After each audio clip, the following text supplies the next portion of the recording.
Hello, good afternoon everyone. O, ayan, nandito pa rin po tayo. Ay, nakikita yun sa taas. Ayun ang Kamenoy Hotel. Yun sa taas, yung parang yung bubong na lang nakikita.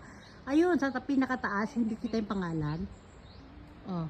Tapos ito, nandito tayo ngayon sa ito. May nakita ko para siyang ano siya, big barrel. Yung imbakan ng mga alak. Ayan guys, ang laki niya.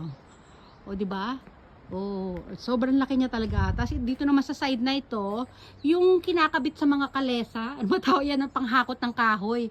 Ayan, panghakot po yan ng kahoy guys. Tapos siguro mula dyan yung mga kahoy na ano, pag naputol yung puno dyan or mga pag pinuputol nila, ito yung panghakot niya. Ayan, oh, hindi natin alam kung ano yung kwento. Basta inano na lang natin, ginawa na lang natin.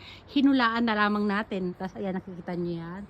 Oh, ito, dito naman sa harapan niyan ay may river. Sa dulong yun, ayun ay ang White Bridge. Hindi ko alam kung White Bridge ba talaga ang pangalan niya. Pinangalanan ko na lang siya ng White Bridge.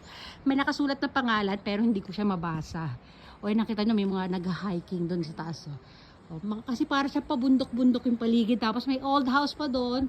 O ano siya, nasa bundok siya pero meron ditong yung tawagan ng telepono, ayan o, di ba? May signal. O, saan ka pa? Ayun o, ito yung old house. Siguro para siyang restaurant dati. Tapos may paakyat din doon sa taas o ang taas ng hagdan. Hindi ko alam kung ilang steps 'yan. Pero hindi tayo diyan dadaan, tayo dadaan sa kabila. Okay, babalik na tayo, papunta na tayo rito sa